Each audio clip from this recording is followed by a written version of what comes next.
তো দেখ, আজকে আমরা যে টপিকটা পড়ব সেটা হচ্ছে the second chapter of current electricity, that is known as Kirchhoff's law, বা অনেকে কিরশফস ল বলে।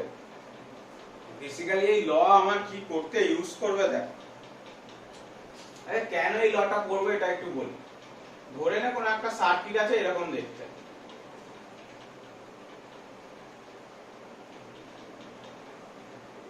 এটা একটা ব্যাটারি, এখানে একটা রেজিস্ট্যান্স, এখানে একটা রেজিস্ট্যান্স, এখানে একটা রেজিস্ট্যান্স, এটা আরেকটা ব্যাটারি। তো দেখ ক্লিয়ারলি তোরা বুঝতে পারছিস যে এই ব্যাটারি বা রেজিস্ট্যান্স গুলো ডাইরেক্টলি সিরিজ বা ডাইরেক্টলি প্যারালাল কম্বিনেশনে নেই। সিরিজ এবং প্যারালাল বোথ কম্বিনেশন আবার দেখতে হবে যে কিভাবে কি আছে। বা তার থেকেও যেটা বড় কথা, সেখানে দেখ এখানে ব্যাটারি একটা নেই, ব্যাটারি মোর দ্যান ওয়ান আছে, ইলেকট্রোমোটিভ সেল যেগুলো। তো সেখানে অবভিয়াসলি আমি এখান থেকে বুঝতে পারছি না দেখ সেলগুলো প্যারালালে আছে না সিরিজে আছে। তাহলে আমাকে যদি এখন এখানে বলে যে find out the current in each resistance, প্রত্যেকটি রোধের মধ্যে যে তড়িৎ প্রবাহ মাত্রা বার করো, the calculation and as well as the concept will be more complex, খুবই কঠিন হয়ে পড়বে। তো সেইটাকে ইজি করে বোঝার জন্য আমার কারশফ দুটো সূত্র দিল, সেইগুলোকে আমরা কারশফের ল বলছি। তো আমরা বেসিক্যালি যখন কোনো ইন্টিগ্রেটেড সার্কিট বা ভেরি কমপ্লেক্স সার্কিট, অনেকগুলো লুপ থাকবে, এগুলোকে লুপ বলে, যা একটা আয়তাকার বক্স যেরকম, এগুলোকে লুপ বলে, আসবো আমি পরে। সেই সার্কিটগুলোর মধ্যে দিয়ে কারেন্টের বিহেভিয়ার এইসব নেচার বোঝার জন্য আমার যে মানে ল গুলো সেটাকে হচ্ছে কারশফ ল। তাহলে ফার্স্ট যে লটা আসছে সেটা হচ্ছে কারেন্ট ল বা কারশফের কারেন্টের সূত্র, বা একে বলা হয় জাংশন ল। একে জাংশনের সূত্র বলা হয়ে থাকে, জাংশন ল। এর আরেকটা ফর্ম হচ্ছে অনেক দেখবি স্যাররা ইউজ করবে কেসিএল, কারশফস কারেন্ট ল, ওই জন্য ওটাকে কেসিএল ইউজ করা হয়েছে। এই যে জাংশন, তার আগে কাকে বলে একটু বুঝতে হবে। What is junction and what is node. তো আগে দেখ কি বোঝাতে চাইছি আমি। বলছে যখন তিনটে ওয়্যার বা তার থেকে বেশি, আরেকবার শুনবি, তিনটে wire, 3 or more wires are connected to a point, then it is junction. যেমন এইখানে এটা হচ্ছে জাংশন, দেখ তিনটে ওয়্যার যুক্ত করা আছে। But when two wire is connected to a point, then it is called node. যখন দুটো ওয়্যার যুক্ত করা আছে তখন তাকে নোড বলছি। এইবার যে আগের আমি ছবিটা এঁকেছিলাম সেটা যদি তুই একটু আরেকবার রিপিট করিস, আমার এরকম ছবিটা ছিল একদম ইনিশিয়ালি বোঝানোর জন্য, যে আমি বলছিলাম কারশফস ল কখন অ্যাপ্লাই করব। এখানে দেখ এটাও নোড, এটাও নোড, এই প্রান্তটাও নোড, এই প্রান্তটাও নোড। কারণ দেখ সবাই জায়গায় দুটো আর্ম এসে যুক্ত হয়েছে, রেজিস্ট্যান্সকে যুক্ত হতে হবে এর কোনো মানে নেই। আর্ম মানে বেসিক্যালি ওয়্যার যুক্ত করা থাকলেই তাকে আমরা বলবো। কিন্তু একমাত্র এটাতেই দেখ তিনটে, এখানেও দেখ তিনটে, তাহলে এই দুটো পয়েন্টকে আমি জাংশন বলবো। তো তোর কোশ্চেন আসবে হঠাৎ জাংশন আর নোড নিয়ে দাদা এত কিছু বলছে কেন, বা বইতেও দেখি জাংশন বা নোড নিয়ে এত কিছু বলা নেই, মানে নেই। জাংশন যে আলাদা কিছু হয়, নোড যে আলাদা কিছু হয়, গল্পটাই নেই। বাট এই যে জিনিসকে আমাকে জানতে হবে যে কেসিএল বা কারশফের কারেন্ট ল কিন্তু আমি নোডে ইউজ করতে পারবো না। It only applicable to the junction. That's why it is called junction law. এই ধারণাটা আনতে হবে। সেই জন্য আমি নোড আর জাংশন, তো এটা হচ্ছে it doesn't apply over node, only junction. শুধুমাত্র জাংশনের ক্ষেত্রে কিন্তু কারশফের কারেন্ট লকে অ্যাপ্লাই করা যাবে। এই জন্য নোড কোনটা, জাংশন কোনটা, তিনটে বা তার বেশি ওয়্যার যদি যুক্ত করা থাকে, সেই ওয়্যারের রেজিস্ট্যান্স থাকতে পারে, ক্যাপাসিটর থাকতে পারে, ব্যাটারি থাকতে পারে, যা ইচ্ছা থাকুক, তখন কিন্তু আমরা তাকে জাংশন বলবো, তখনই কেসিএলটা অ্যাপ্লাই করতে পারবো। এইবার জাংশন ল কি বলছে সেটা দেখ। তার আগে আরেকটা আমি ছবি আঁকি। ধরো চারটে আছে, এখান দিয়ে I1 কারেন্ট ঢুকছে, এখান দিয়ে I2 কারেন্ট ঢুকছে, এখান দিয়ে I3 কারেন্ট বেরিয়ে যাচ্ছে, এখান দিয়ে I4 কারেন্ট বেরিয়ে যাচ্ছে। বলেছে total incoming current should be equal to total outgoing current. এটা কারশফের কারেন্ট ল বলছে। তাহলে হিসাব অনুযায়ী যে কোনো জাংশনের দিকে ইনকামিং কারেন্ট এখানে ছবি অনুযায়ী কি হচ্ছে বল, I1 প্লাস I2। তাহলে লিখে দে I1 প্লাস I2, আর টোটাল আউটগোয়িং কত, I3 প্লাস I4। তাহলে this is the mathematical expression of junction rule, that is total incoming current should be equal to total outgoing current। এইবার অনেক বইতে আবার summation of I, অনেক বইতে summation of I should be 0 এইটা দেখবি লেখা থাকে, তোদের কনফিউশন হবে যে summation of I equal to 0 এটা যে লিখছে এটা কি করে পসিবল।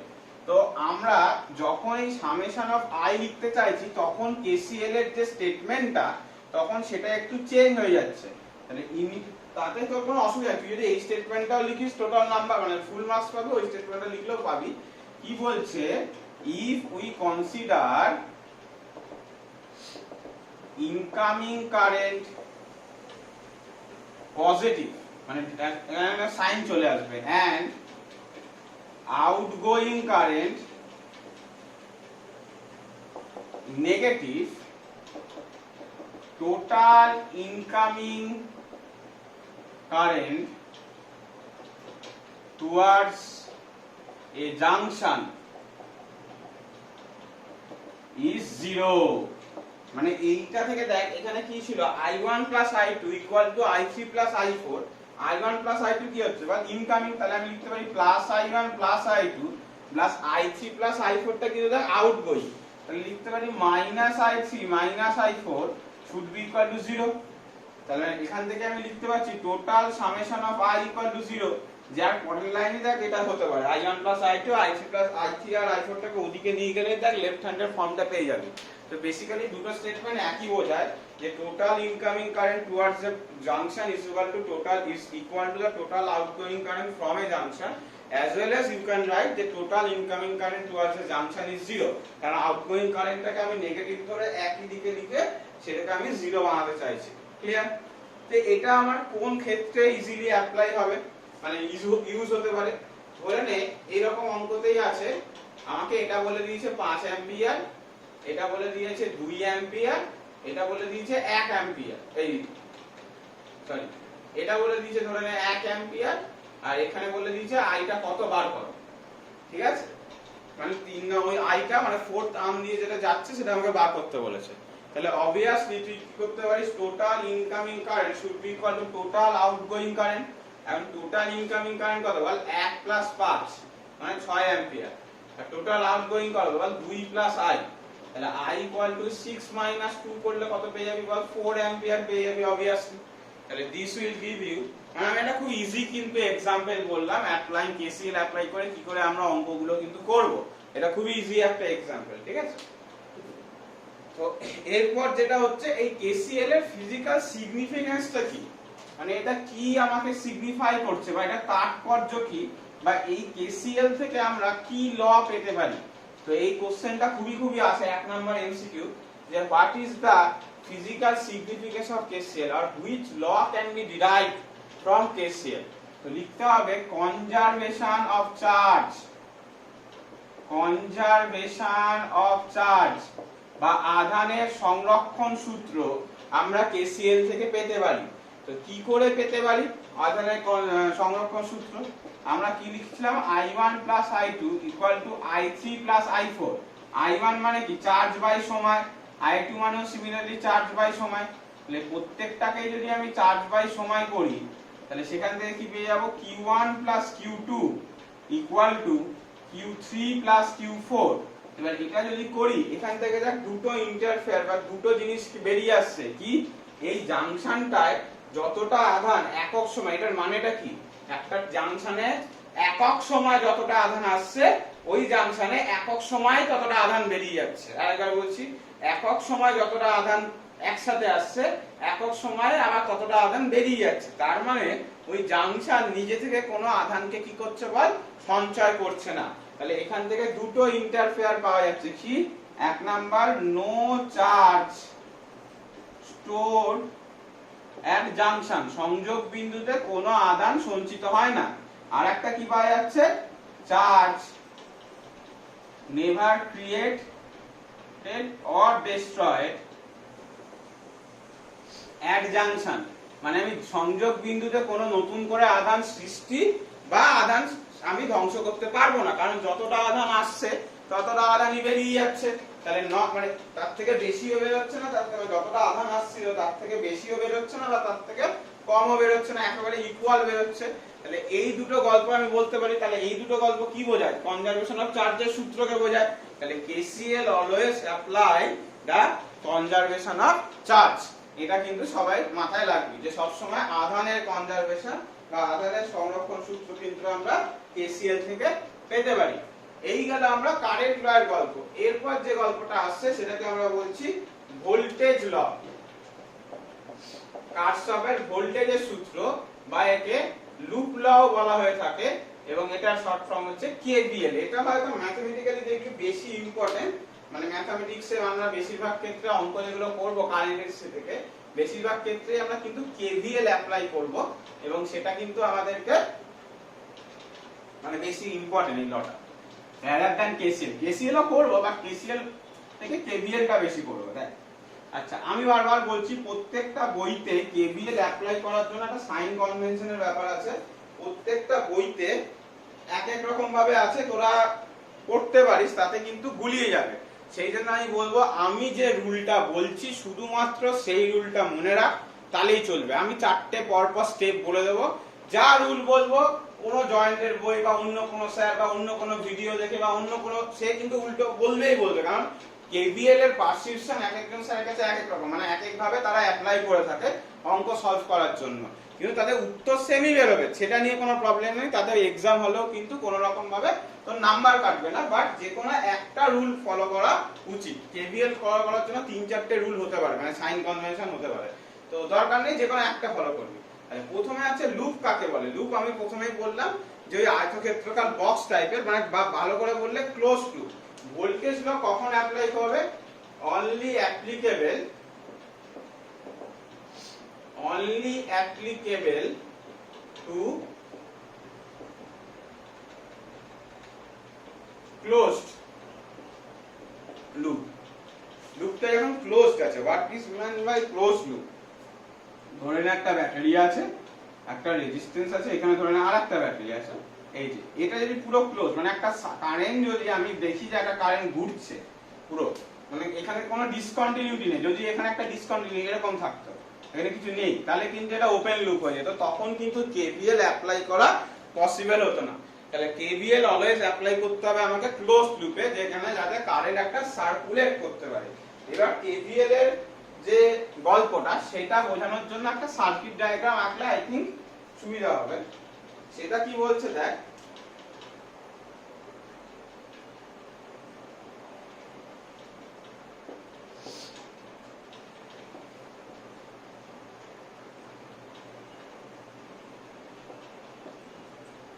এরকম একটা সার্কিট আছে, এটা একটা ক্লোজ লুপ পুরো। তো বলছে যে total voltage drop across the loop, total summation of voltage drop across the loop should be 0।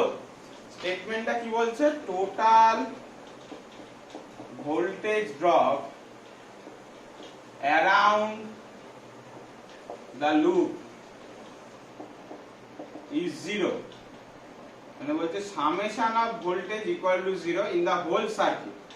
মানে এই পুরো সার্কিটে দেখ এর একটা ভোল্টেজ আছে V1, এর মধ্যে যে কারেন্ট প্রবাহিত হচ্ছে তার জন্য রেজিস্ট্যান্স সাপেক্ষে কারেন্ট প্রবাহিত হলে কি হবে বল, এটা ভোল্টেজে ড্রপ পড়বে, মানে একটা ভোল্টেজ তৈরি হবে, সেটা ধরে নিলাম V2, এখানে ধরে নিলাম V3 পড়ছে, আমরা একটা ধরে আচ্ছা V1 V2 ধরে নিয়েছি, এটা এর এগেইনস্টে ধরে নিলাম V3 ড্রপ করছে আর এগেইনস্টে ধরে নিলাম V4 পটেনশিয়াল ড্রপ করছে। মানে আর এটা একটা জিনিস মনে রাখতে হবে, রেজিস্ট্যান্সের মধ্যে দিয়ে কারেন্ট প্রবাহিত হলে ভোল্টেজ ড্রপ হয়, সবাই জানিস, কারণ রেজিস্ট্যান্স কি দেয় বল, বাধা দেয়, তাই তো। এবার বাধা দেওয়া মানে কি হচ্ছে, তাকে তার ভোল্টেজ এর ডেফিনেশন তোরা সবাই জানিস, ভোল্টেজ বা পোটেনশিয়াল এনার্জি এর ডেফিনেশনই ছিল কি, পোটেনশিয়াল এনার্জি ডেফিনেশন কি লিখবে, একটা আধানকে ঘুরিয়ে আনতে যত পরিমাণ কার্য করতে হয়। তাহলে রেজিস্ট্যান্সের সাপেক্ষে যখন আমি যাব তাহলে অবশ্যই আমাকে কি করতে হবে, সেই আধানটাকে কিছু পরিমাণ সেই রেজিস্ট্যান্স থেকে পেরিয়ে যখন যাবে সেই আধানটার কিছু পরিমাণ শক্তি ক্ষয় হবে।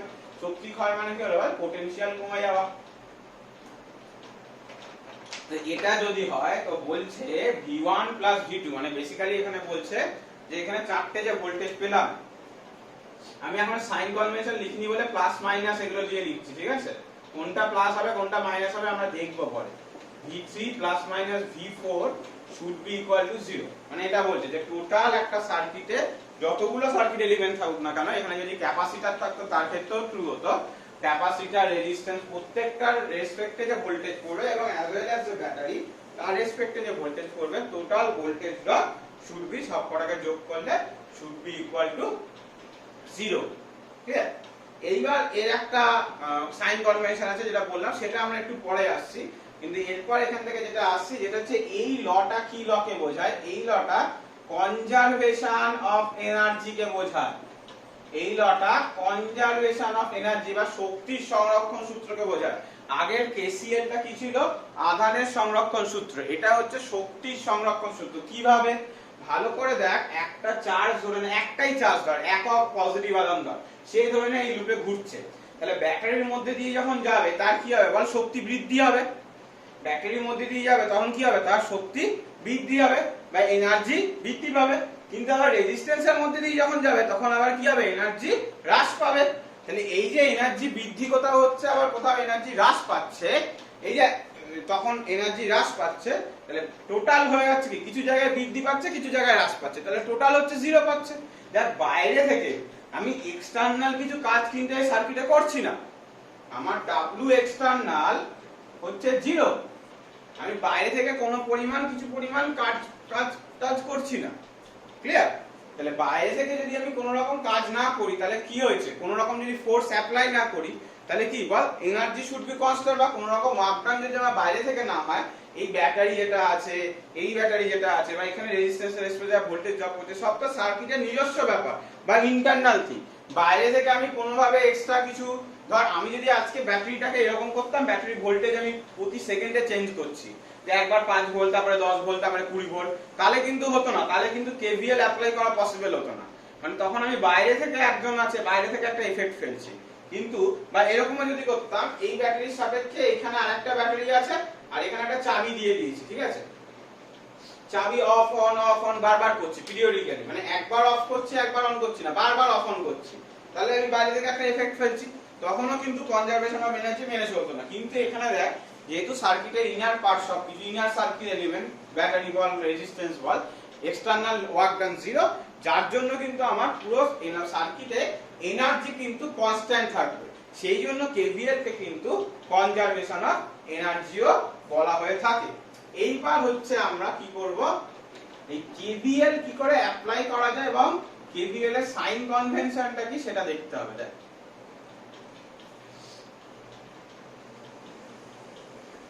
খুব ভালো করে বুঝবি, চ্যাপ্টারটা বেসিক্যালি এখান থেকেই শুরু। How to apply KVL.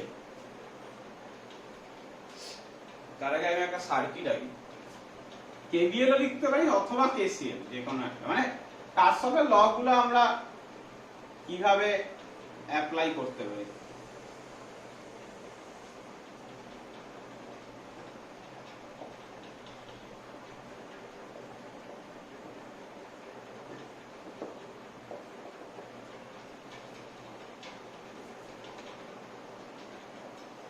First কি বলছে যে আমাকে we have to define the number of loops, we have to define number of loops, মানে কতখানা লুপ আছে সেগুলোকে দেখতে হবে। এই সার্কিটে দেখ দুখানা লুপ আছে, একটা দুটো, অথবা নাম্বার অফ জাংশন, যে কতগুলো জাংশন আছে সেগুলো আমাকে দেখতে হবে। অবভিয়াসলি এখানে কি একটা জাংশন দুটো জাংশন, সেটা আগে দেখ যে কটা কি আছে, ঠিক আছে? তারপর 2 number, we have to imagine the direction of path in loop, সেটা ক্লকওয়াইজ হতে পারে বা অ্যান্টি ক্লকওয়াইজ হতে পারে, আর as well as we have to determine the current direction in loop. প্রথমে কি বলছে, কারেন্টের ডিরেকশন তুমি বার করতে পারো, আর পাথ মানে কি দেখ, এটা আমি বলছি, এই যে আমরা দুটো লুপ পেলাম, তো ধরে নে এখান থেকে যে I1 কারেন্ট এরকম যাচ্ছে, এখান থেকে ধরলাম I2 কারেন্ট আলাদা, তাহলে এইখান দিয়ে কত যাচ্ছে বল, I1 প্লাস I2, এরা দুটো এসে যুক্ত এখান থেকে বেরোবে, সেটাকে আমরা I ধরে নিতে পারি। এবার আবার আইটা কি হবে দেখ, I1 আর I2 তে ভেঙে যাবে। দেখ খুব সিম্পল একটা সার্কিট, দেখ I1 I2 ইন্ডিভিজুয়ালি কারেন্ট ধরেছি, I1 I2 এই 3 নম্বরটা এসে যোগ হচ্ছে, আবার এই জাংশন থেকে ভাগ হয়ে যাচ্ছে, দেখ ক্লোজ লুপ না, I1 I2 যোগ হলো আবার আসলো, I1 I2 ভেঙে গেল, I1 I2 যোগ হলো এখানে আসলো আবার ভেঙে গেল, পুরো ক্লোজ সার্কিট হচ্ছে। তাহলে দেখ KVL এবং KCL সবই তুই অ্যাপ্লাই করতে পারবি এখানে। এইবার একটা পাথ ধরতে হবে, পাথ ধরতে হবে মানে হচ্ছে যে আমি এই লুপে কোন পাথ বরাবর ভোল্টেজকে ক্যালকুলেট করতে চাই, আর এই লুপে কোন পাথ বরাবর ভোল্টেজকে ক্যালকুলেট করতে চাই, সেটা কি হতে পারে, ক্লকওয়াইজ অথবা অ্যান্টি ক্লকওয়াইজ, তোর যেটা ইচ্ছা তুই সেটা ধরবি। মানে তুই করতে পারিস যে তুই এইভাবে ঘুরছিস, মানে ভোল্টেজ ড্রপ দেখতে যাই, এর সাপেক্ষে ভোল্টেজ কত, এর সাপেক্ষে ভোল্টেজ কত, তারপর এর সাপেক্ষে ভোল্টেজ কত, তুই এটা দেখতে ক্লকওয়াইজ ঘুরতে পারিস, আবার অ্যান্টি ক্লকওয়াইজও ঘুরতে পারিস, ঠিক আছে। তো এবার কোশ্চেন হচ্ছে, যদি দুটো লুপ থাকে বা তিনটে লুপ থাকে বা চারটে লুপ থাকে, অসংখ্য লুপ থাকতে পারে, তখন আমি কি করব, অনেক স্যারই দেখবি বলবে অল্টারনেটিভলি ঘুরতে, যে এটা যদি ক্লকওয়াইজ ধরো, এটা অ্যান্টি ক্লকওয়াইজ ধরো, তারপরটা আবার ক্লকওয়াইজ ধরো, তারপরটা আবার অ্যান্টি ক্লকওয়াইজ ধরো, অল্টারনেটিভলি ধরো। কিন্তু আমি বলবো অল্টারনেটিভ ধরার দরকার নেই, তুই যে কোনো একটা ডিরেকশনে ধর, যে সবকটা, যদি একটাকে তুই ক্লকওয়াইজ ধরিস, যেমন ধর এটাকে আমি ক্লকওয়াইজ ধরেছি, এটাও ক্লকওয়াইজ, পরের লুপেও ক্লকওয়াইজই ঘুরবো আমি, তারপরটাও ক্লকওয়াইজ ঘুরবো, তাতে কোনো অসুবিধা নেই। তাহলে আমার কি হচ্ছে, নয় ক্লকওয়াইজ ধরবো সবকটা লুপ, নয় অ্যান্টি ক্লকওয়াইজ ধরবো সবকটা লুপ। এইবার অনেকের কোশ্চেন আসবে, অনেক সময় অনেকে বুঝতে পারে না যে কারেন্টটা কোন দিকে যাবে, এই I1 I2 এগুলো কোন দিকে যাবে, মানে কারণ হচ্ছে তোর ব্যাটারির ভ্যালু গুলোর উপর ডিপেন্ড করে, অনেক সময় ব্যাটারি একটু কমপ্লেক্স সার্কিট থাকলে ব্যাটারির ভ্যালু কম বেশি থাকতে পারে, তখন তোদের প্রবলেম চলে আসবে। তার জন্য দেখ, তুই এই যে পাতটা ধরছিস আর কারেন্টের ডিরেকশন ধরছিস, এগুলো সব তুই ধরছিস, ঠিক আছে, এগুলো জাস্ট দেখ সবকিছু লিখেছি ইমাজিন, বা তুই ইমাজিন করছিস যে ওই বরাবর কারেন্ট যাচ্ছে। তোর যদি ডিরেকশনটা ভুল হয়, মানে দেখ আমি এখানে যেখানে I1 এর ডিরেকশন ধরেছি, হতেই পারে আদৌ I1 ওদিকে ফ্লো করছে না, ঠিক আছে, তাতে আমার ক্যালকুলেশনে KVL এবং KCL এমন দুটো ল, তাতে আমার ক্যালকুলেশনে কোনো রকম ভাবে এফেক্ট করবে না, এটা হচ্ছে সবথেকে বড় কথা। কারণ কোনোভাবে যদি এফেক্ট না করে, তাতে এটা হতে পারে I1 এর ভ্যালু -5 অ্যাম্পিয়ার বেরোলো, এই -5 অ্যাম্পিয়ার বেরোনো মানে হচ্ছে I1 যদি আমি ধরেছিলাম, বা কারেন্টের ডিরেকশনটা আমি যেদিকে ধরেছিলাম, আসলে সার্কিটে তার অপোজিট দিকে কারেন্ট ফ্লো করছে, ক্লিয়ার। তাহলে আমি একটা লিখতে পারি যে path and current can be chosen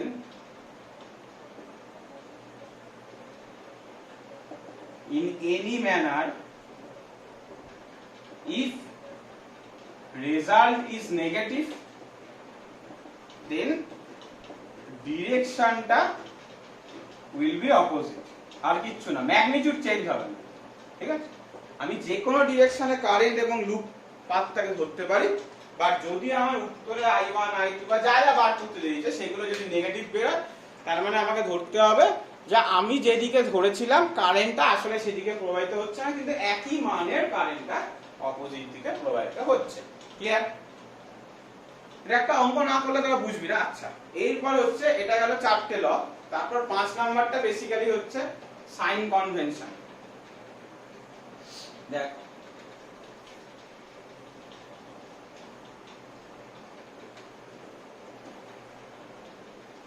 এটা হচ্ছে সাইন কনভেনশন। প্রথমে আসছে আমরা ব্যাটারি,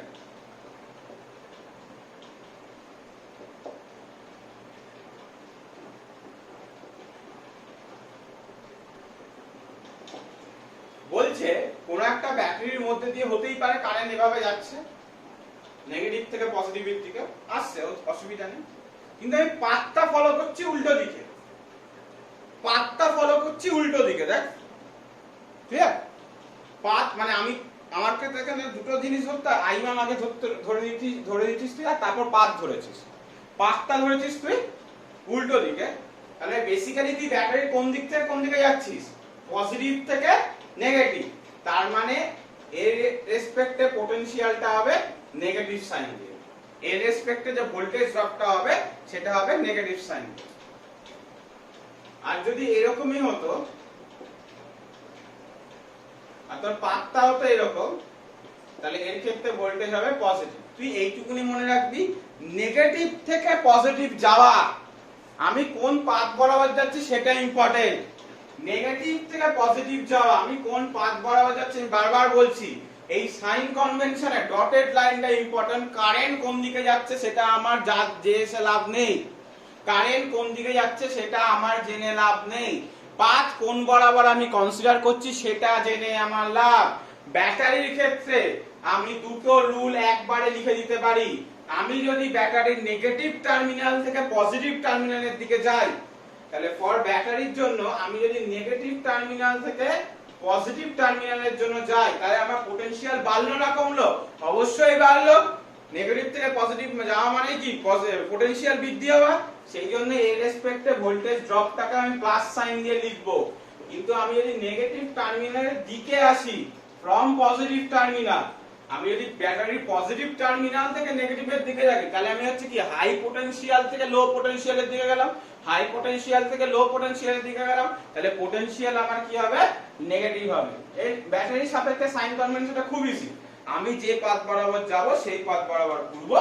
যদি আমি সেটা দেখি আমি আমার ব্যাটারির নেগেটিভ টার্মিনাল থেকে পজিটিভ টার্মিনাল যাচ্ছি, তাহলে প্লাস লিখবো, আর সেটা যদি ব্যাটারি পজিটিভ থেকে নেগেটিভের দিকে হয় তাহলে মাইনাস লিখবো। যেমন এই ছবিতে দেখেন আমি কোন বরাবর ঘুরছি, ক্লকওয়াইজ ঘুরছি, তাহলে ক্লকওয়াইজ ঘুরলে ব্যাটারির নেগেটিভ থেকে পজিটিভ জাম্প করছি না, ব্যাটারিটা যখন আসছে, ব্যাটারির ক্ষেত্র যখন আসছে তখন ব্যাটারি নেগেটিভ থেকে পজিটিভে জাম্প করছি, তাহলে নেগেটিভ থেকে পজিটিভ জাম্প মানে হচ্ছে কম পটেনশিয়াল থেকে বেশি পটেনশিয়াল যাওয়া। আবার বলছি কম পটেনশিয়াল থেকে বেশি পটেনশিয়াল যাওয়া, অবশ্যই তাহলে কি হবে, এবার প্লাস E1 লিখতে হবে। ক্লিয়ার কি ক্লিয়ার নয়? I think clear. তুই বারবার বলছিস সাইন কনভেনশন KVL এ যখন আমরা সাইন কনভেনশন অ্যাপ্লাই করব, আইটা কোন দিকে ফ্লো করছে সেটা ডিপেন্ডেন্ট না, আমরা কি পাথ বরাবর যাচ্ছি সেটা কিন্তু বেসিক্যালি ডিপেন্ডেন্ট। এইটা গেল ব্যাটারির গল্পটা, যে ব্যাটারির নেগেটিভ টার্মিনাল থেকে পজিটিভ টার্মিনাল যাওয়া মানে আমার পটেনশিয়াল বৃদ্ধি হওয়া, যার জন্য সাইনটা পজিটিভ হওয়া, আর এর উল্টোটা হলে পটেনশিয়াল হ্রাস পাওয়া, তার জন্য সাইনটা নেগেটিভ হওয়া। এইবার আর কি সার্কিট আছে জেনারেলি তোদের আসবে, রেজিস্ট্যান্স, মানে সার্কিট এলিমেন্ট বেসিক্যালি বলতে গেলে যে হচ্ছে রেজিস্ট্যান্স। এইবার দেখ রেজিস্ট্যান্সের মধ্যে দিয়ে কারেন্ট কোন দিক থেকে কোন দিকে প্রবাহিত হয়, অলওয়েজ প্লাস থেকে মাইনাসের দিকে। ক্লিয়ার? রেজিস্ট্যান্সের মধ্যে দিয়ে তড়িৎ প্রবাহ সব সময় প্লাস থেকে মাইনাসের দিকে প্রবাহিত হয়, এটা আমরা প্রথম চ্যাপ্টারে পড়েছি। এবার আমরা যে পাথটা ফলো করছি, ভালো করে লক্ষ্য কর, আমরা যে পাথটা ফলো করছি, প্রথম এটা 1 নম্বর কেস, এটা 2 নম্বর কেস, আমরা যে পাথটা ফলো করছি ভালো করে লক্ষ্য কর, সেই পাথটা নেগেটিভ টার্মিনাল থেকে পজিটিভ টার্মিনাল দিকে না, সেই পাথটা নেগেটিভ টার্মিনাল থেকে পজিটিভ টার্মিনালের দিকে না, তাহলে পটেনশিয়াল বাড়বে না কমবে? নেগেটিভ থেকে পজিটিভে যাচ্ছে, পটেনশিয়াল বাড়ছে, তার মানে হচ্ছে পটেনশিয়াল ড্রপটাও পজিটিভ। কিন্তু নিচেরটা দেখ, কারেন্ট অলওয়েজ এখানে আমি ধরতে পারি প্লাস থেকে মাইনাসের দিকে যায়, আর পাথটাও দেখ প্লাস থেকে মাইনাসের দিকে, তাহলে ভোল্টেজটা হচ্ছে এখানে নেগেটিভ। তাহলে কি বললাম আরেকবার বলছি, যখন ব্যাটারির ক্ষেত্রে দেখবো, ব্যাটারির ক্ষেত্রে আরেকবার বলছি, যখন ব্যাটারির ক্ষেত্রে দেখবো তখন আমার কারেন্ট কোন দিকে যাচ্ছে ব্যাটারির মধ্যে দিয়ে সেটা দেখার কোনো রকম দরকার নেই, শুধুমাত্র আমি যে পাথটা চুজ করেছি সেই পথ বরাবর ঘুরবো।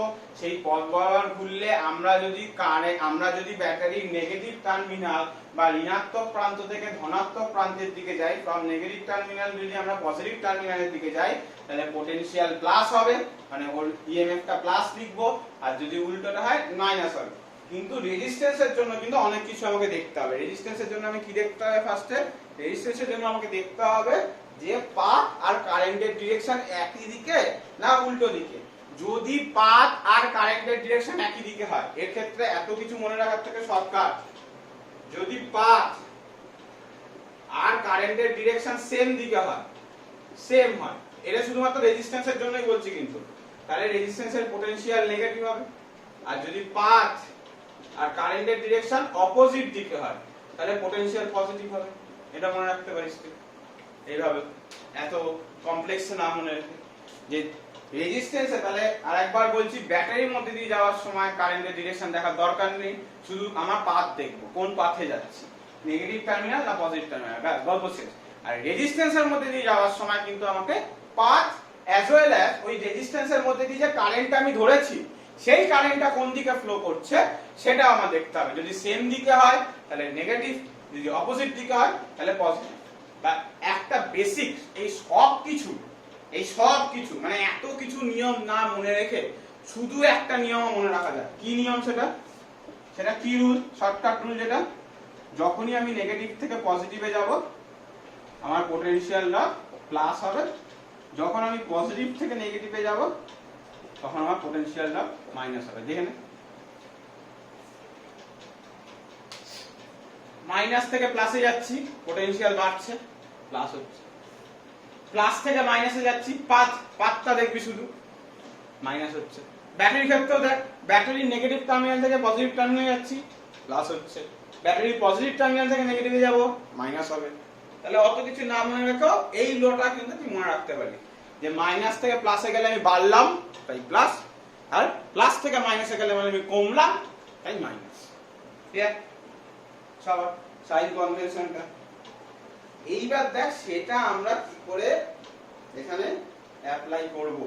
আমরা কিন্তু এবার অঙ্কে ঢুকবো, না হলে কিন্তু কেভিএল বেসিক্যালি বইতে দেখবি এক পাতাই আছে, তারপরেই চলে এসেছে হুইস্টন ব্রিজ, কিন্তু এটার অ্যাপ্লিকেশন প্রচুর, যার জন্য এই শুধু কেভিএল আর কেসিএল এর উপরই আমি একটা এখন প্রায় আরো এখানে 5-6টা অঙ্ক করাবো, তাতে যতক্ষণ লাগে 30 মিনিট 40 মিনিট একটা ভিডিও বানাচ্ছি। ঠিক আছে, একদম ইনিশিয়াল থেকে শুরু করছি, কারণ এই কেভিএলটা সবার বছরের শেষ দিন অবধি একটা বিশাল লোকজনের অসুবিধা থাকে। এই অসুবিধাটা যেন তোদের না হয় সেই জন্য আমি করাচ্ছি। এটা হচ্ছে ফার্স্ট এক্সাম্পল।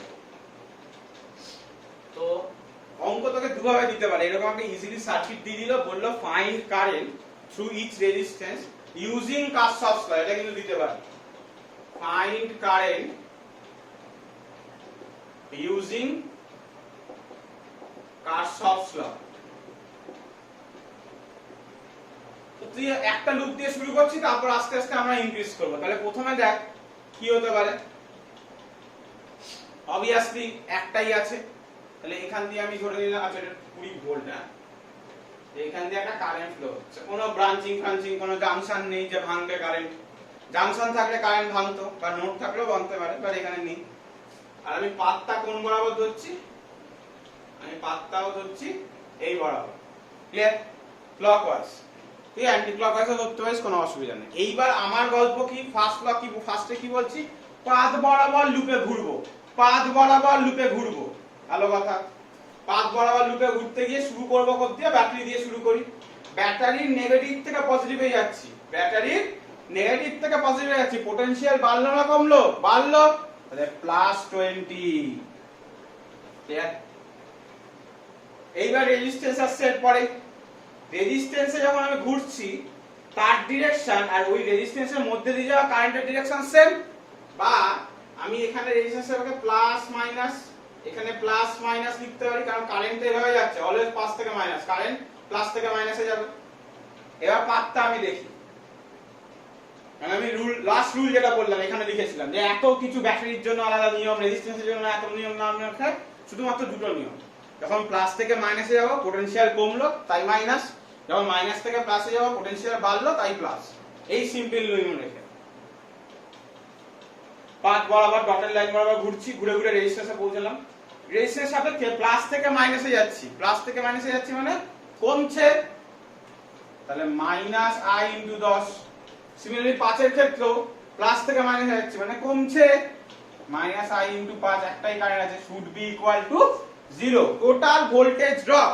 এই যে এবার বুঝতে পারলি কেভিএল এর অ্যাপ্লিকেশন, যে প্রত্যেকটা সার্কিটে একটা লুপে প্রত্যেকটা যে সার্কিট এলিমেন্ট আছে, এখানে দেখ তিনটে সার্কিট এলিমেন্ট আছে, একটা 10 ওহমের রোধ, একটা 5 ওহমের রোধ, আর একটা আছে ব্যাটারি 20 ভোল্টের। তাহলে এই তিনটে সার্কিট এলিমেন্টের রেসপেক্টে টোটাল যে ভোল্টেজ ড্রপ উইথ সাইন তাদের যোগফল কত হবে বল 0 হবে, এটাই কেভিএল বলছে। তাহলে এখান থেকে আমরা i কত পেতে পারি বল 20/15 বা 4/3 অ্যাম্পিয়ার। তাহলে প্রত্যেকটা রোধের মধ্যে দিয়ে দেখ 4/3 অ্যাম্পিয়ার পরিমাণ কিন্তু কারেন্ট ফ্লো করবে। ক্লিয়ার? ঠিক আছে, এবার সেকেন্ড एग्जांपल দেখ।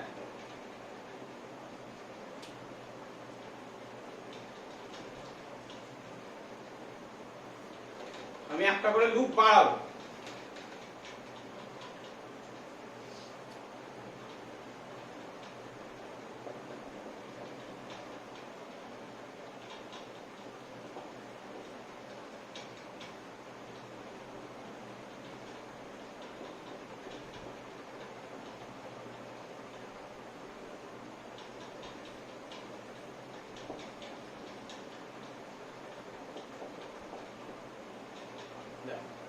এবার তোকে এখানে अगेन বললো যে কার্শফস ল অ্যাপ্লাই করে প্রত্যেকটা রেজিস্ট্যান্সের মধ্যে যে কত কারেন্ট ফ্লো করছে বার কর। তাহলে তুই এখানে বুঝতে পারলি কটা কারেন্ট প্রথমে বল ধরতে হবে আমাকে, কতগুলো তুই লুপ ধরতে পারছিস, দুটো লুপ ধরতে পারছিস, তার মানে তোকে ধরে নিতে হবে দুটো কারেন্ট ফ্লো হচ্ছে। তাহলে এখান থেকে ধরলাম i1, এখান থেকে ধরলাম i2। তাহলে এখানে দুজনে আসলো, এটা একটা জাংশন, জাংশনে কি বলছে total incoming current should be the outgoing current. তাহলে ফার্স্ট জাংশন এটা হচ্ছে J1, তাহলে total incoming current should be the total outgoing current, তাহলে should be I equal to কত লিখতে পারি আমি বল I1 প্লাস I2। সিমিলারলি এটা আরেকটা junction, total incoming current should B equal to total outgoing current. তাহলে এরকম ভাবে ভেঙে গেলে লুপটা ক্লোজ থাকছে। দেখ তাহলে তো কিন্তু খুব ইজিলি দেখ যে I1 তুই বলবি দাদা এটা I2 লিখলে কেন, হবে না, এই লুপে I1 শুরু হয়েছিল, I1 দিয়ে ফেরত যাবে ব্যাটারিতে, সিমিলারলি এই লুপের এই ব্যাটারি I2 দিয়েছিল, সেরকম I2 ফিরে যাবে। দেখ পুরো সার্কিটটা এখন সিমেট্রিতে আছে। ক্লিয়ার? এইবার আমাকে কিছু আমি কারেন্টের ডিরেকশন গুলো সব এবার পেয়ে গেলাম। এইবার আমাকে কি চুজ করতে হবে, পাথ চুজ করতে হবে। তাহলে আমি ধরে নিলাম যে ক্লকওয়াইজ ঘুরছে এই ইয়েতে, আর এটাতেও ক্লকওয়াইজ ঘুরছে। আমি বলেছি সব একই দিকে ঘুরবি, যে কটা লুপ ধরিস না কেন, এটাতেও ধরলাম ক্লকওয়াইজ ঘুরছি। তাহলে আমি নাম দিয়ে দিই প্রথমে A B J2 J1 দেওয়া আছে, আর এটা হচ্ছে C আর D।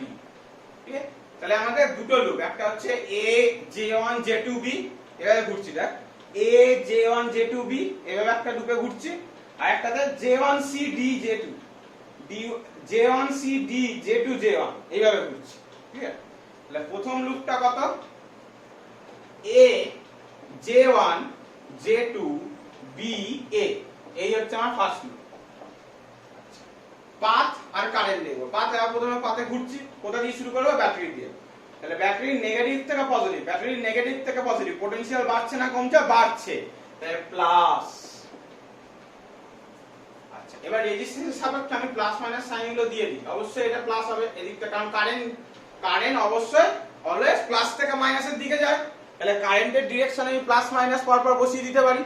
ঠিক আছে, তাহলে এইবার কারেন্টের সাপেক্ষে এখানে দেখ পাথের সাপেক্ষে দেখ, পাথ যেভাবে ঘুরছি পজিটিভ থেকে নেগেটিভ, রেজিস্ট্যান্সে যখন চলে আসলাম এইভাবে ঘুরতে ঘুরতে পজিটিভ থেকে নেগেটিভ, তাহলে পটেনশিয়াল কমছে, তাহলে -100 ওর মধ্যে দিয়ে কত কারেন্ট যাচ্ছিল বল I1 পরিমাণ কারেন্ট যাচ্ছিল। ক্লিয়ার? এবার তার পরেরটা দেখ, টোটাল I1 প্লাস I2 যাচ্ছে, আবার এখানে প্লাস থেকে মাইনাসের দিকেই যাচ্ছি, তাহলে এখানে পটেনশিয়াল কমছে, তাহলে 200 ইনটু I1 প্লাস I2। এই লুপে আর কিছু আছে, এখানে তো কিছু নেই, আমি ফিরে চলে এসেছি, ব্যাস লুপ ক্লোজ। তাহলে total should be equal to 0।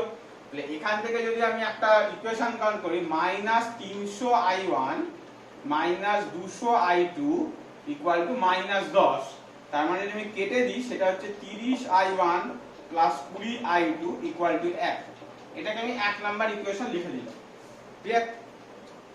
এবার আমরা সেকেন্ড লুপটা अगेन ক্লকওয়াইজ ধরেছি। সেকেন্ড লুপটা কোথা দিয়ে শুরু হয়েছে বল J1 C D J2 J1, এটা হচ্ছে আমার সেকেন্ড লুপ।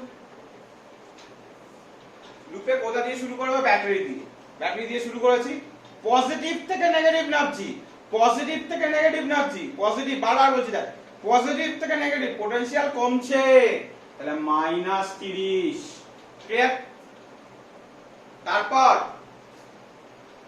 পাথ বরাবর ঘুরছি, কিন্তু এখানে কি আছে, রেজিস্ট্যান্স চলে এসেছে, রেজিস্ট্যান্সের এই প্রান্তটা নেগেটিভ কিন্তু অপর প্রান্তটা পজিটিভ, তাহলে পাথ বরাবর ঘুরতে গিয়ে দেখলাম 200 ওহমের সাপেক্ষে আমাকে নেগেটিভ থেকে পজিটিভে যেতে হচ্ছে।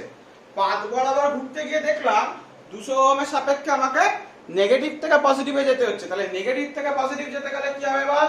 প্লাস পোটেনশিয়াল বাড়ছে, তাহলে প্লাস 200 I1 ওর মধ্যে যে কত কারেন্ট যাচ্ছিল I1 প্লাস I2। আবার চলে এটা পড়ে আছে, এটার মধ্যে যে কারেন্ট আসলে I2 টা কোন দিকে যাচ্ছিল বলতো? আমার বোর্ডের ডান দিক থেকে বাঁ দিকে, তাহলে এটা প্লাস এটা মাইনাস। ক্লিয়ার?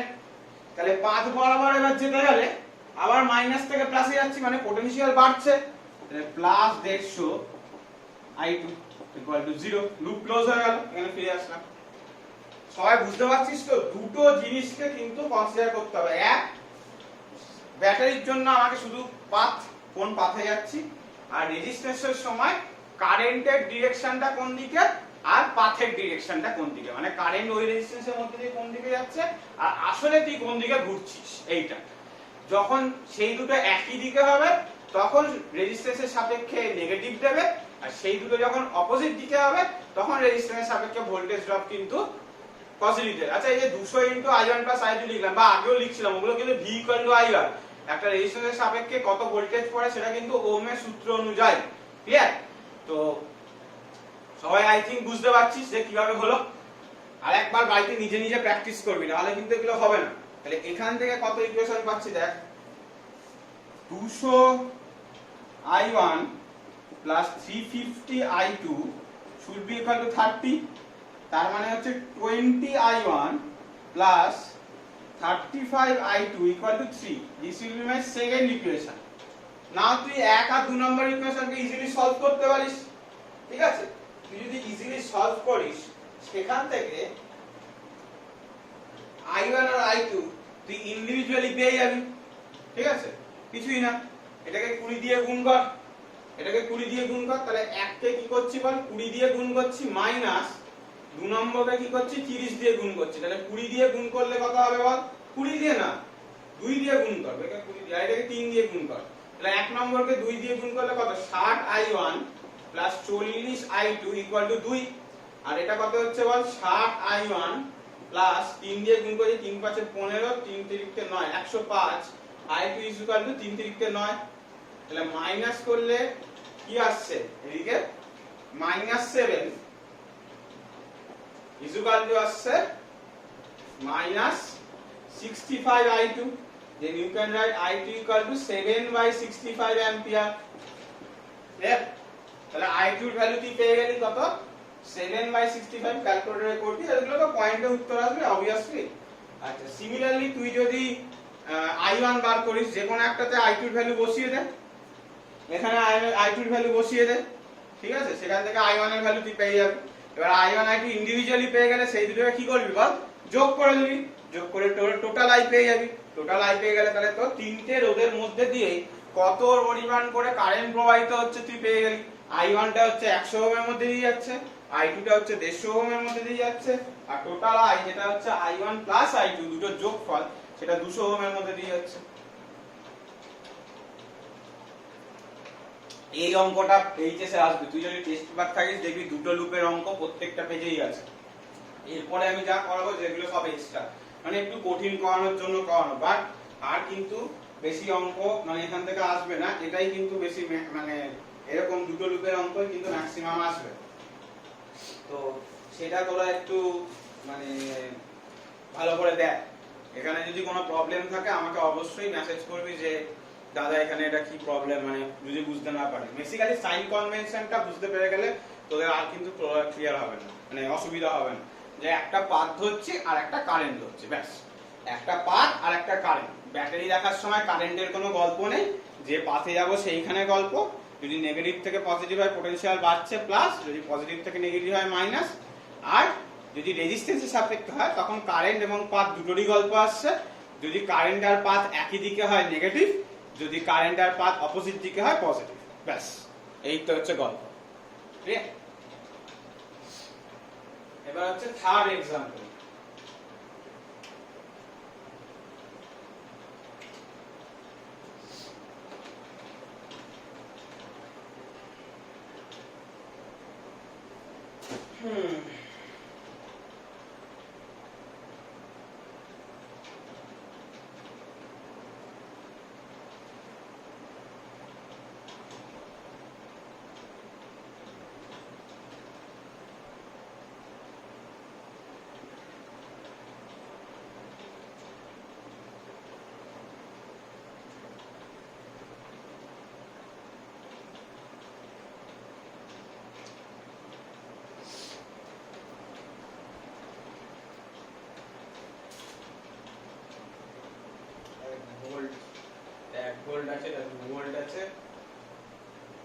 ভোল্ট 3 ভোল্ট, এটা 1 ভোল্ট আছে, এটা 3 ভোল্ট আছে। রেজিস্ট্যান্স গুলো হচ্ছে এটা 2 ওহম, এটা 1 ওহম, এটা again 2 ওহম, এটা 3 ওহম, আর এটা 1 ওহম। তাহলে বলেছে ফার্স্ট যে আচ্ছা নাম দিয়ে দিচ্ছে এ বি সি ডি, নামগুলো লিখে দিই, এ বি সি ডি এটা নাম দিয়ে দিচ্ছে। বলেছে calculate potential difference, calculate potential difference across B and D, মানে বি থেকে ডি এর মধ্যে পোটেনশিয়াল ডিফারেন্স কত। প্রথম কথা দেখ, পোটেনশিয়াল ডিফারেন্স যে কোনো একটা লাইনের ফর্মুলা কি হয় বল, ওহমের সূত্র। বেসিক্যালি দেখ বি থেকে ডি এর মধ্যে দেখ একটা 2 ওহম লাগানো আছে, দেখ 2 ওহমের একটা রোধ বা রেজিস্ট্যান্স কে লাগানো আছে। 2 ওহমের একটা প্রান্ত হচ্ছে বি আর একটা প্রান্ত হচ্ছে ডি। তাহলে আমরা যদি 2 ওহমের সাপেক্ষে বিভব পার্থক্য পোটেনশিয়াল ড্রপ কতটা বার করতে পারি, তাহলে ইজিলি বি এবং ডি এর মধ্যে কতটা বিভব পার্থক্য পড়ছে সেটা বার করতে পারবো। তাহলে এবার দেখ 2 ওহমের সাপেক্ষে আমাকে বিভব পার্থক্য যদি বাই করতেই হয় যে কতটা পরিমাণ বিভব পার্থক্য পড়ছে, সেটার জন্য ফর্মুলা অবশ্যই V = IR, ওহমস ল। তো R তো আমি জানি 2 ওহম, কোনো অসুবিধা নেই, কিন্তু I টা আমি জানি না। এবার এখানে দেখ তোরা খুব ভালো করে লক্ষ্য করলে দুটো লুপ কিন্তু এখানে তো দেখে মনে হবে কোথায় দাঁড়া, কারণ আমি বলেছি আয়তকার হলেই লুপ হয়, কিন্তু দেখ এখানে ত্রিভুজ ট্রায়াঙ্গেলার লুপ আছে, দেখ ট্রায়াঙ্গেল লুপ আছে, দেখ এইটা একটা লুপ দেখে বুঝতে পারছিস, আর এই একটা লুপ, ট্রায়াঙ্গুলার আকারে কিন্তু দুটো লুপকে কিন্তু আমি দেখতে পাচ্ছি, ঠিক আছে? তো সেটাকে আমরা আঁকছি। প্রথমে ধরে দিলাম যে BAD, BA এবং B এই ব্রাঞ্চে I1 পরিমাণ কারেন্ট ফ্লো হচ্ছে এবং তার ডিরেকশন হচ্ছে এদিকে। কেন এরকম ধরলাম, দেখ এটা 2 ভোল্ট আছে, এইদিকে পাঠাতে চায়, এই 1 ভোল্ট অপোজিট দিকে পাঠাতে চায়, কিন্তু 2 ভোল্টের তো পাওয়ার বেশি, তাহলে তার সে যেদিকে পাঠাতে চায় সেই দিকেই চলবে। ক্লিয়ার? সিমিলারলি আমরা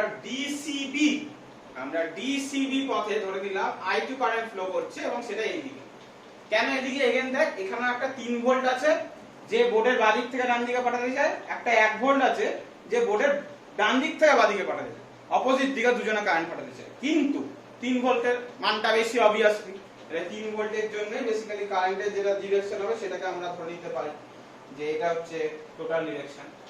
এইবার এই ডি পয়েন্টে এসে দেখা যাক ডি পয়েন্টে I1 এর ডিরেকশনটা কি রকম, এরকম, I2 এর ডিরেকশনটা কি রকম, এরকম। তাহলে ওই জাংশনে দেখ 3টে ওয়্যার লাগানো আছে না, 1 2 3টে, তাহলে এট জাংশন ডি, ডি জাংশনে কি হচ্ছে বলতো, ভালো করে লক্ষ্য কর, ডি জাংশনে কি হচ্ছে, তাহলে I1 আমি ধরে নিলাম এখান দিয়ে I প্রাইম যাচ্ছে এই রেজিস্ট্যান্সের মধ্যে দিয়ে, তাহলে I1 হচ্ছে total incoming, I prime plus I2 টা হচ্ছে টোটাল আউটগোয়িং, তাহলে I প্রাইমটা হচ্ছে I1 I2, তার মানে এখান দিয়ে কত ফ্লো হচ্ছে I1 I2। অনেকের মনে হতে পারে যে এটা I2 I1 হলো না কেন, I1 I2 হলো কেন, তাই তো অনেকেরই মনে হতে পারে যেটা I2 I1 হলো না কেন, তার জায়গায় আমরা কেন I1 I2 ধরলাম সেটা আমি জাংশন থেকে ক্লিয়ারলি দেখিয়ে দিতে পারছি যে total incoming should be equal to total outgoing. হ্যাঁ, তুই যদি I2 I1 ধরতেই পারিস, কোনো অসুবিধা নেই, আমার I2 I1 ধরতে কোনো অসুবিধা নেই, কিন্তু ডিরেকশনটাকে এটা হতে হতো, I2 I1 হলে তোকে বি জাংশন থেকে পড়তে হতো, বুঝতে পারছিস তো? তুই এক জাংশন বি কর, তুই এটাকে এক জাংশন বি কর, সেখান থেকে I সেখানে কি হয়ে যাচ্ছে, সেখানে I2 টা কি রকম ইনকামিং, I1 টা আউটগোয়িং, I2 I1 হয়ে যাবে। তুই যদি বি জাংশন, এখানে দুটো জাংশন দেখ বি আর ডি, বাকিগুলো এ আর সি পয়েন্ট কিন্তু নোট পয়েন্ট, বি আর ডি পয়েন্টটা কিন্তু একমাত্র জাংশন পয়েন্ট, এটা কি লক্ষ্য করেছিস?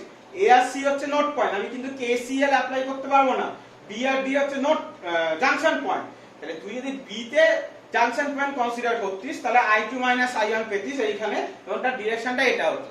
ফাইন এনাফ, একদম ঠিক, একদম ঠিক।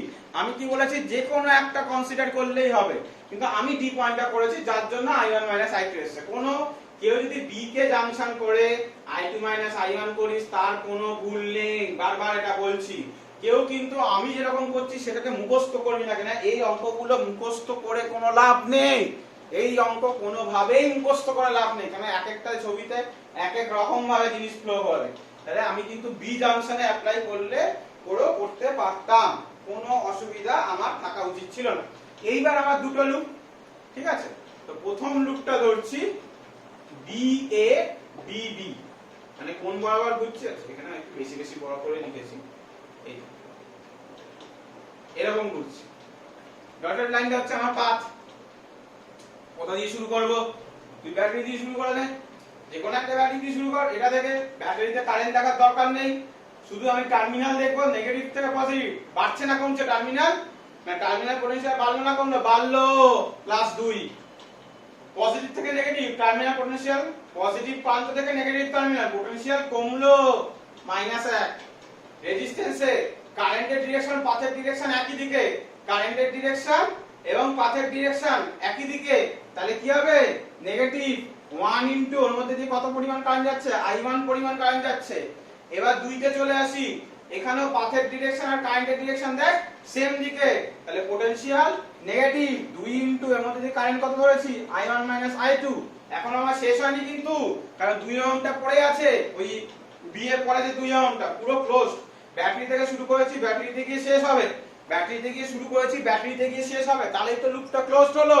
তাহলে এবার 2 এর সাপেক্ষে দেখ I1 কোন দিকে? এখানে এই দিকে, মানে কারেন্ট যেদিকে আমি ঘুরছিও সেদিকে, তাহলে সিমিলারলি again -I1 = 0।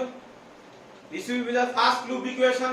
তাহলে এগুলোকে তুই যদি ভেঙে লিখিস, এখানে একটা I1 পাচ্ছিস, এখানে একটা, মানে হচ্ছে -5I1 + 2I2 should be equal to -1, that means 5I1 - 2I2 = 1। এটা একটা ইকুয়েশন পেয়ে গেলি, ঠিক আছে? আমি বলেছি যটাই লুপ থাকুক না কেন তুই একই দিকে ধর, তোর তাতে যায় আসে না। সেকেন্ড পাথটা এরকম ধরে নিলাম, দেখ একই দিকে ধরলাম, এটাও দেখ অ্যান্টি ক্লকওয়াইজ, আগেরটা আমরা অ্যান্টি ক্লকওয়াইজ ধরেছি, এটা আমি অ্যান্টি ক্লকওয়াইজ ধরে নিলাম। তাহলে এগেইন এই পাথটা কি? BDCB, BDCB আর D, এই হচ্ছে আমার সেকেন্ড লুপ। সেকেন্ড লুপে এবার ব্যাটারি থেকে শুরু কর, কোন ব্যাটারি? যে কোনো ব্যাটারি, ধরে নিলাম এই ব্যাটারি থেকে, এই বড় এরকম এরকম করে ঘুরছি, এই বরাবর ঘুরতে থেকে এই ব্যাটারি পজিটিভ থেকে নেগেটিভ পোটেনশিয়াল কমছে, -1। এবার এখানে চলে আসলাম, এই রেজিস্ট্যান্সে ঘুরছি এরকম ভাবে, দেখ এই রেজিস্ট্যান্স, এই লুপে দেখ আগের লুপের সাথে গোলাপি নেই, এই লুপে যখন যাচ্ছি কোন দিকে? এই বরাবর, পাথ ডিরেকশন এই বরাবর, কিন্তু কারেন্ট যাচ্ছে কোন বরাবর? অপোজিট দিকে। তাহলে পাথ ডিরেকশন আর কারেন্ট ডিরেকশন অপোজিট হলে কি হবে বল? পজিটিভ হবে। তাহলে +2, ওর মধ্যে যে কারেন্ট কত যাচ্ছে? I1 - I2। এবার চলে আসলাম এই ব্যাটারিতে, এরপরে তো এই লুপে ব্যাটারি আছে, নেগেটিভ থেকে পজিটিভ, নেগেটিভ টার্মিনাল থেকে পজিটিভ টার্মিনালে যাচ্ছি, তার মানে পোটেনশিয়াল বৃদ্ধি পাচ্ছে। তাহলে পোটেনশিয়াল বৃদ্ধি পেলে কত হবে বল? +3 হবে। এবার এই 3 ওহম, আবার এখানে দেখ ঘুরে ঘুরে চলে এসেছি, পাথ এদিকে, ওর মধ্যে দিয়ে যাওয়া I2 কারেন্টটা এদিকে, তাহলে কি প্যারালাল? তো প্যারালাল হলে কি হবে? ব্যাটারি রেজিস্ট্যান্স সাপেক্ষে মাইনাস, তাহলে -3I2। এখনো দেখ একটা 1 ওহম পড়ে আছে, এখানে ঘুরছি কোন দিকে? উপরের দিকে, কারেন্টটাও কোন দিকে? উপরের দিকে, প্যারালাল, তাহলে এখানে -I2 = 0। তাহলে এখান থেকে পাচ্ছিস 2I1 -3 -5 -6 -6I2 + 2 = 0। তার মানে পেয়ে যাচ্ছিস 2I1 - 6I2 বা 6I2 - 2I1 = 2। এটা সেকেন্ড ইকুয়েশন পেলি, ক্লিয়ার? তাহলে কি কি ইকুয়েশন পেলি? একটা 6I2 - 2I1 = 2, আর একটা পেলি 5I1 - 2I2 = 1। Now you have to solve these two equation, 1 আর 2 সলভ করবি, I1 পাবি 5/13, I2 পাবি 6/13। তাহলে I1 পাচ্ছিস হচ্ছে, আমি আর সলভ করে দেখাচ্ছি না, ওই অপনয়ন পদ্ধতিতে করবি, এগুলো তো করা উচিত, 6/13 অ্যাম্পিয়ার। কিন্তু আমাকে তো I1 I2 বার করতে দেয়নি, আমাকে দিয়েছে B এবং D এর মধ্যে পোটেনশিয়াল বার করো। এবার B থেকে D এর মধ্যে পোটেনশিয়াল ডিফারেন্স কত? 2 into I1 - I2, V = IR। কিন্তু ভালো করে দেখ, 5/13 থেকে যদি 6/13 বাদ দিই, তাহলে একটা মাইনাস 1/13 বেরোচ্ছে। খেয়াল করেছিস সবাই? যদি আমি 5/13 থেকে 1/13 বাদ দিই তাহলে আমরা মাইনাস বেরোচ্ছে, তার মানে আমি এখানে লিখতে পারি যদি I1 ডিফারেন্স I2 করি, যেটা আমার পজিটিভ আমি ভেবেছিলাম আসবে, আসছে না, তাহলে মাইনাস 1/13 আসছে। মাইনাস আসলে আমি এই জন্যই অঙ্কটা করালাম যে সবকটা কনসিডেন্স এখানে ইনসিডেন্ট এখানে হবে। মাইনাস আসলে ঘাবড়ানোর কিচ্ছু কারণ নেই, আমি প্রথম থেকেই বলেছিলাম মাইনাসটা কি জন্য আসবে, যখন আমার ডিরেকশনটাকে অপোজিট হয়ে যাবে, ভ্যালুটা একই থাকবে, ভ্যালুটা একই থাকবে, তার মানে এই মাইনাসটা মানে এখানে কি বোঝাচ্ছে যে কারেন্টটা basically flow from B to D. আমি এঁকেছি যে ডি থেকে বি এর দিকে ওই দুই ওহমের মধ্যে দিয়ে কারেন্ট যাচ্ছে, আমি যেটা এঁকেছি তাতে ডি থেকে বি এর দিকে কারেন্টটা ফ্লো করছে, কিন্তু আসলে মাইনাস বেরিয়ে যাওয়া মানে কি বি থেকে ডি এর দিকে যাচ্ছে, কিন্তু ভোল্টেজ ড্রপে, তার মানে এইটুকুনি আমি বুঝে গেলাম। আমাকে তো বি আর ডি এর মধ্যে ভোল্টেজ ড্রপ বার করতে বলেছে, এবার যেই ভ্যালুটা মাইনাস বেরোলো সেখান থেকে আমি ইন্টারফেয়ার করে দিলাম যে বি থেকে ডি এর দিকে কারেন্ট যাচ্ছে, সেই দিক থেকে আমি বুঝে গেলাম তাহলে বিটা হায়ার পটেনশিয়ালে আছে আর ডিটা লোয়ার পটেনশিয়ালে আছে। আরেকবার বলছি, যেই আমার ভ্যালুটা মাইনাস বেরোলো তার মানে আমি যেদিকে ধরেছিলাম সেই দিকে কারেন্ট ফ্লো করছে না, তার অপোজিট দিকে কারেন্ট ফ্লো করছে, তার মানে বি থেকে ডি এর দিকে যদি কারেন্ট ফ্লো করে তাহলে বি হায়ার পটেনশিয়ালে ডি লোয়ার পটেনশিয়ালে। এটা কিন্তু এমসিকিউ তেও দেয়, তোকে বলেও দিতে পারতো কোনটা হায়ার পটেনশিয়াল কোনটা লোয়ার পটেনশিয়াল, তুই তো বুঝতে পারতিস না কোনটা হায়ার না লোয়ার, সেটা ভ্যালুর উপর ডিপেন্ড করে বুঝতে পেরে গেলি তুই যে কোন দিকে কারেন্ট যাচ্ছে তার উপর ডিপেন্ড করে, কারণ কারেন্ট অলওয়েজ কি হয় হায়ার পটেনশিয়াল থেকে লোয়ার পটেনশিয়ালের দিকে কারেন্ট যায়। তাহলে এত, এবার আমার সেটা equal to V equal to কত আইআর আরটা কত 2 এবং ওর মধ্যে দিয়ে কত পরিমাণ কারেন্ট যাচ্ছে 1/13, কোন দিকে যাচ্ছে তো আমার সেটা আমার তো ম্যাগনিটিউডটা বারবার বললাম মাইনাস আসলে কোনোভাবে মানে পরিবর্তিত হবে না, ওই লুপে বা ওই ওয়্যারে ওই পরিমাণই কারেন্ট যাবে, বাট মাইনাস মানে হচ্ছে উল্টো দিকে কারেন্ট যাচ্ছে। তাহলে ভোল্টেজ ড্রপ কত 2/13 volt, that will be my answer. I think Kirchhoff's law এর পর কোন অঙ্ক আটকানো উচিত না। কার্শফস ল সবথেকে লজিক্যাল একটা ল যেটা আমরা সার্কিটে অ্যাপ্লাই করি, লজিক্যাল মানে খুব সুন্দর, লজিক দিয়ে করবি মানে দেখবি খুব মজা পাবি সার্কিট গুলো সলভ করতে, তোরা খুব লজিক্যাল এবং খুবই সিম্পল। ক্লিয়ার? তো ব্যাস, দ্যাটস কার্শফস ল। এটাই, এরপরে আমি ভেবেছিলাম যে একই হয়তো চ্যাপ্টারে আমি দেখি, বইতে কিন্তু আমি বারবার বলছি কার্শফস ল এক পাতাই আছে, মানে একটা সিঙ্গেল পেজেই কার্শফস ল শেষ, তারপরে দেখবি হুইস্টন ব্রিজ বা এইসব দিয়েছিলাম, তা আমি ভেবেছিলাম হুইস্টন ব্রিজ, কিন্তু তারপর দেখলাম যে না, কার্শফস লটা যখন করাবো ভালো করে করাই যাতে তোরা সেটাকে অ্যাপ্লাই করতে পারিস ঠিকঠাক করে, যাতে কোনো রকম প্রবলেম বা ইয়ে না আসে, সেই জন্য ধীরে সুস্থে এতটা করলাম। কার্শফস ল অ্যাপ্লাই করে জানিস তো ক্যাপাসিটরের অঙ্ক কিন্তু করা যায়। আমার এই নেক্সট লেকচারটা ওই ব্রিজ ফ্রিজ থাকবে, প্র্যাকটিক্যালের জিনিসগুলো হুইস্টন ব্রিজ দেখবি আছে, তারপরের যে লেকচারটা হবে সেটা আমার কাইনেটিসিটি অঙ্কের ওপর হবে।